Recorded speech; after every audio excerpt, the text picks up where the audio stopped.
কচু বদনা, কচু বদনা এই দুইটা শব্দ থেকে একটি করে অক্ষর নিয়ে বন্ধুরা একটি সুন্দরী মেয়ের নাম তৈরি করতে পারবেন। কে কে পারবেন অবশ্যই কমেন্ট বক্সে বলে যাবেন। হ্যালো দর্শক, কেমন আছেন আপনারা? চলে আসলাম, আমি গ্রামের ছেলে, সব সময় ধাঁধার ভিডিও নিয়ে কাজ করছি। যারা ধাঁধার ভিডিও ভালোবাসেন, টিকটক, ফেসবুক, ইউটিউব থেকে যে দেখছেন অবশ্যই একটু কমেন্ট করে যাবেন, ভালোবাসা দিয়ে যাবেন। তো আমাদের প্রথম ধাঁধা চলে গেল। আজকের ভিডিওতে কিন্তু পাঁচটি ধাঁধা থাকবে। কে কে উত্তর দিতে পারবেন অবশ্যই কমেন্ট করে যাবেন। তো চলেন আমরা 2 নম্বর ধাঁধাটিতে যাব। 2 নম্বর ধাঁধাটি হবে, কোন জিনিস কখনো বিশ্রাম নেয় না?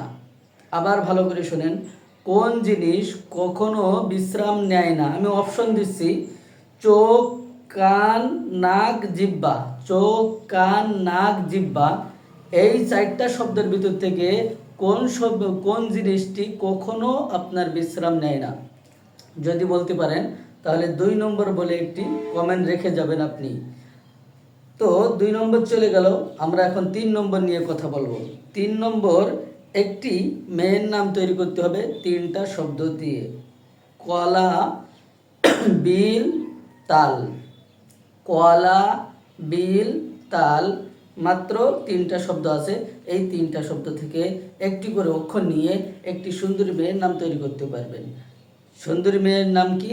অবশ্যই আপনারা কমেন্ট বক্সে 3 নম্বর বলে একটি সুন্দর একটি কমেন্ট রেখে যাবেন।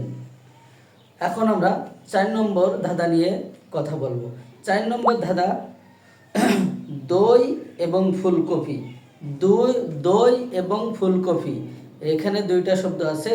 এই 2টা শব্দের ভিতরে একটি করে অক্ষর নিয়ে একটি মাছের নাম তৈরি করতে হবে। বন্ধুরা, মাছটি কিন্তু আমরা সচরাচর খেয়ে থাকি। তো মাছটির নাম যাদের জানা আছে অবশ্যই তারা একটু কমেন্ট করে যাবেন। দই এবং ফুলকপি, এইটার ভিতরে একটি মাছের নাম লুকিয়ে আছে। এবার আমার লাস্ট ধাঁধা, 5 নম্বর ধাঁধা নিয়ে এবার কথা বলবো। 5 নম্বর ধাঁধাটির উত্তর দেখা যাক কে কে উত্তর দিতে পারে। এটাও একটি সুন্দরী মেয়ের নাম তৈরি করতে হবে, মলা টাকি। মলা টাকি, এই 2 শব্দ থেকে একটি করে অক্ষর নিয়ে বন্ধুরা একটি সুন্দরী মেয়ের নাম তৈরি করতে হবে। আর সুন্দরী মেয়েটির নাম কি অবশ্যই 5 নাম্বার বলে একটি কমেন্ট করে যাবেন। হ্যালো দর্শক, আপনারা দেখতে পারলেন আজকের ভিডিওর ভিতরে 5টি ধাঁধা আপনাদের সামনে তুলে ধরলাম। আমি গ্রামের ছেলে। আপনাদের যাদের ধাঁধার ভিডিও ভালো লাগে অবশ্যই এই ভিডিওটি যে যেখান থেকে দেখছেন অবশ্যই কমেন্ট করে যাবেন।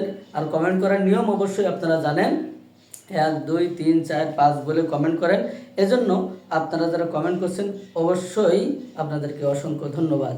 সকলেই ভালো থাকবেন।